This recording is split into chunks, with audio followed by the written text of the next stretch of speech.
Alright, so we are given the equation y equals negative 2 log base 3 of 3 times x plus 4 plus 5. Now, to graph this equation, we are going to need to start by getting some information. First, let's talk about the parent function, because everything about a log comes from transforming the parent function. The parent function is a log of base 3, and we can see this right here. Now let's look at our transformations. Now, when we're talking about our horizontal shift, we are looking at the d value. You can see it's a value of 4, and it's a positive in the brackets, which means it's a negative otherwise, which means we're moving left 4. We have a horizontal compression by a factor of 1 over 3, because when we're looking at the k value, the compression is a factor of 1 over k, which is 1 over 3. We have a reflection over the x-axis by looking at the leading coefficient, which is a negative value, so that's going to flip. The a is going to, because it's negative, it's going to flip over the x-axis. We're looking at a vertical stretch by a factor of 2, looking at the a value again, and we have a vertical shift by a factor of 5 up. You can see by the c value right over here, this is going to move the function vertically. Now, this unknown information, we don't have, we need to first start by getting some points on the graph. We can solve for the restrictions right now, but I think it would just be easier if we start by graphing some points and then visualizing what the domain and range looks like after we've graphed it. So let's start by getting some good points.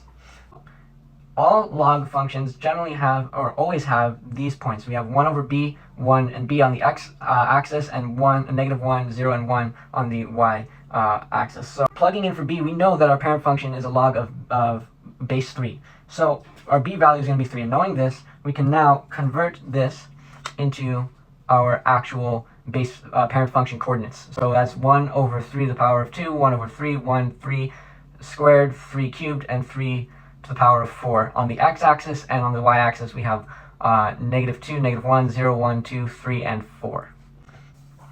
Now, these coordinates are only for the parent function. We have not yet applied transformations. So let's do that. To apply transformations, we need to use the transformation equation, which is 1 over k times x plus d and ay plus c. We're going to now sub in for our known value. So we know we have a value of k as 3 because the k value in our equation is 3.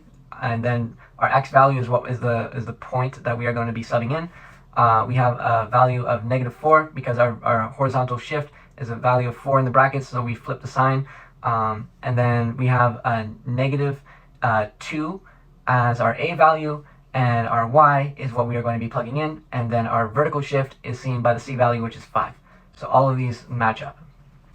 Now, when we take our values from our parent function and we throw them through the transformation equation, this is what we're going to get out. So we're seeing 1 over 3 to the power of 2 equates to 1 over 9. We throw that into the equation. So 1 over 9 times 1 over 3 minus 4, we're going to get a value of negative 3.962. And for our y value, we're going to throw it into the transformation equation on the y side, and we're going to do negative 2 times negative 2 plus 5, which equates to 9. And then we're going to repeat this process for each point. You'll notice that when we look back here, you might say, oh, well, we have more than 3 good known points. Like we have 1, 2, 3, 4, 5, 6, 7 points. So you ask, how did I know where I got all these extra points? Well, if you're looking right here at the known good points for a logarithmic function, you can see that they're incrementing by adding, like kind of like scientific notation. You're going to just increase the base or increase the base inside the denominator to get smaller values, and increase the base to get bigger values. So that's just really just the standard. This would continue to be 2, 3, 4, and on this side it would continue to be negative 2, negative 3, etc. So that's just how I got these extra points. Another way is you can just convert log to exponent and then sub in your values and then switch the values, but I think it's just a lot easier just to understand the pattern of a log so that you don't need to memorize all of these steps.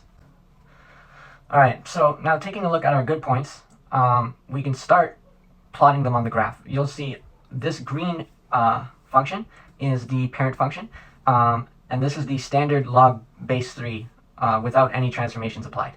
And you'll see I took these points from the left side of the chart and I've used them to graph that function. Over here is the orange function. This is the log base 3 that we have over here after applying transformations. I took the values, the coordinates on the right hand side of the chart, and I used them to plot the orange function. which is what we're solving for. And I also stated that the vertical asymptote is at x equals -4. And you're asking, how do I know where the vertical asymptote is? Well, let's go back to solving for our domain, our range, and our restriction. Alright, so the way that we can find the restrictions on a logarithm is by setting the stuff inside the log to be greater than 0, as you can see right here.